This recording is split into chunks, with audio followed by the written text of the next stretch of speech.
मनुष्य भी बड़ा विचित्र प्राणी है।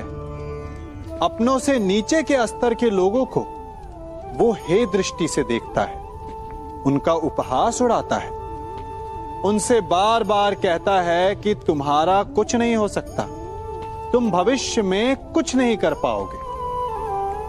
जब मनुष्य के पास धन, संपत्ति, मान होता है तो वो दूसरों का आदर नहीं करता, परंतु वो एक बात भूल जाता है कि उससे भी अधिक शक्तिशाली कोई अस्तित्व में है, और वो है समय, काल। काल अपना चक्र कब बदलेगा ये कोई नहीं जानता। समय अपनी करवट कब लेगा ये कोई नहीं जानता।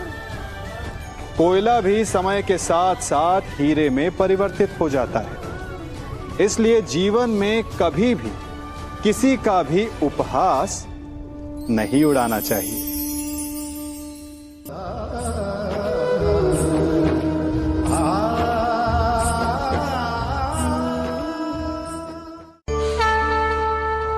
गर्व, अभिमान और अहंकार, ये तीनों सुनने में एक जैसे लगते हैं, परंतु तीनों का अर्थ भिन्न होता है और परिणाम भी। तीनों का आरंभ प्रेम से होता है। स्वयं से प्रेम, परिश्रम हमारे मन में गर्व को जन्म देता है और सफलता अभिमान जगाती है। यहां तक ठीक है, परंतु जब ये भावना अहंकार बन जाती है तब वो समस्या बन जाती है, क्योंकि सबसे बुरा अंत अहंकारी का ही होता है। परंतु मनुष्य के लिए पहेली यही है कि पहचाना कैसे जाए कि अहंकार जग गया है और उसका दमन आवश्यक है। इसका उत्तर मैं नहीं, आपका मन देगा। जब तक आप स्वयं से प्रसन्न हैं, जब तक आप सबसे ऊंचा उठने का प्रयास कर रहे हैं, तब तक ठीक है। परंतु जब आपके मन में दूसरों को नीचा समझने का भाव आ जाए तो सावधान हो जाइए, क्योंकि यही अहंकार है जो वास्तव में आपको हीन कर रहा है।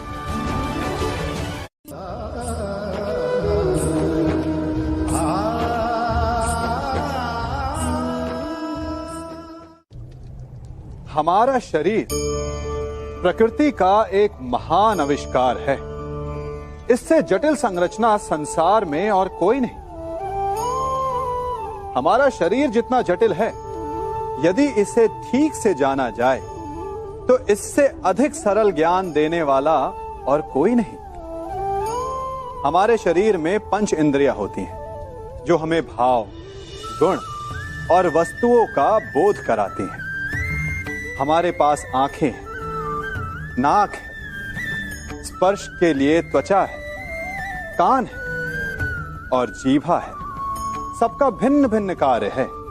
आंखों से देखना, कानों से सुनना, नथनों से श्वास लेना, त्वचा से स्पर्श करना और जीभा से स्वाद लेना। परंतु क्या आपने कभी सोचा कि प्रकृति ने हमें 2 आंखें दी, 2 नथुनें दी, 2 कान दी, स्पर्श के लिए ये पूरा शरीर दिया, परंतु जीभा केवल 1 दी? ऐसा क्यों? क्योंकि प्रकृति चाहती है कि हम देखें अधिक, सुने अधिक और ज्ञान अधिक अर्जित करें, बोले कम।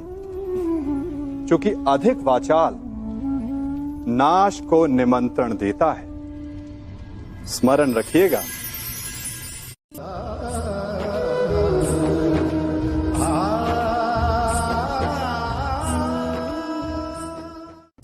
मनुष्य की सबसे बड़ी दुर्बलता क्या होती है? सोचिए। धन, प्रेम, अहंकार।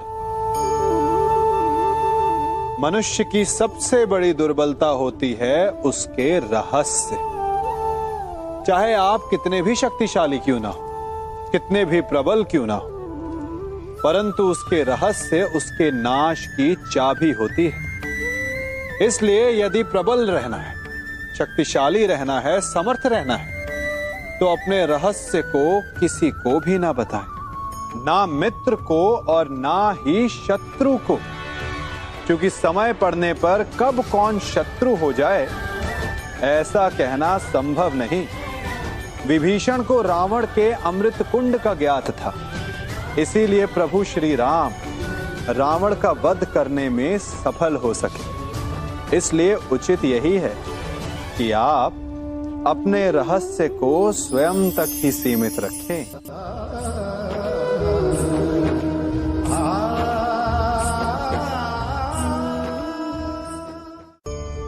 मनुष्य जीवन की परीक्षा में सफल होने के लिए क्या नहीं करता? वो परिश्रम करता है, दौड़ भाग करता है, और ये सब करने के पश्चात भी जब उसका काम नहीं बनता तो वो नकल करता है ना? तनिक लौटिए अपने बचपन में, स्मरण कीजिए अपने बचपन की स्मृतियों का। क्या स्मरण हुआ? विद्यालय में जब आप परीक्षा देने जाते थे तो क्या होता था? आप ना सहे, परंतु कोई ना कोई सफलता पाने के लिए नकल करता ही था और उत्तीर्ण भी हो जाता था, है ना? परंतु जीवन की परीक्षा ऐसी नहीं होती। नकल करने वाला सफल नहीं होता। कारण विद्यालय में सबके प्रश्न पत्र एक होते थे, परंतु जीवन के प्रश्न पत्र और उनकी कठिनाई सबके लिए भिन्न होती, तो निश्चित रूप से उनके उत्तर भी भिन्न होंगे ना। इसलिए यदि आपको जीवन में सफलता पानी है तो नकल ना कीजिए, स्वयं के प्रश्नों का उत्तर स्वयं ढूंढिए और सफलता आपकी ही होगी।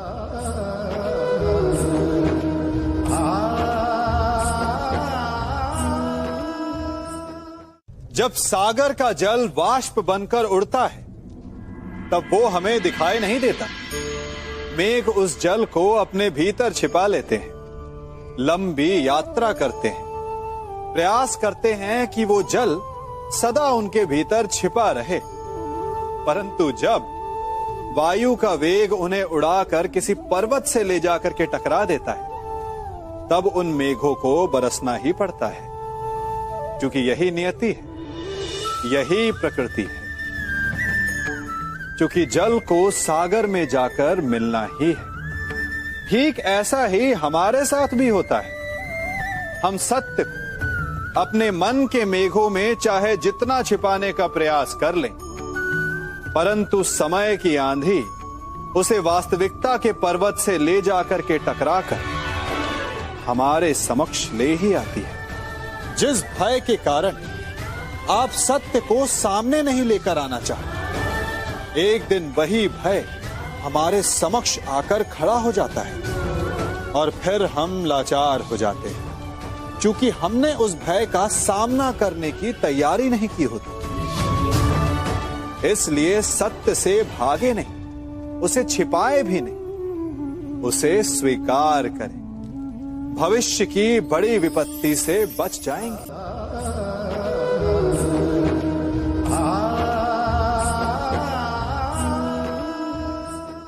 कभी कभी आप सबके जीवन में एक ऐसी विचित्र समस्या अवश्य आती है कि शक्तिशाली के समक्ष मौन हो जाए।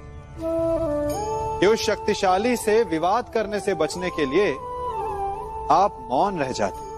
मानता हूं, ऐसा करने से आप एक विवाद से बच जाते, एक संघर्ष से बच जाते, परंतु ऐसा बचाव एक बड़े संघर्ष को जन्म दे देता है। कैसे? हमारा मौन रहना अनजाने में उसका समर्थन बन जाता है और वो स्वयं को अधिक शक्तिशाली अनुभव करता है और यहां से हमारा दमन प्रारंभ हो जाता है। एक के बाद एक हम अन्याय में अनचाहे रूप से सम्मिलित होते चले जाते।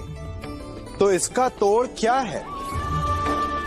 ये समझने के लिए ये जानना आवश्यक है कि ऐसी कौन सी बात है जो आपको विरोध करने से रोकती है।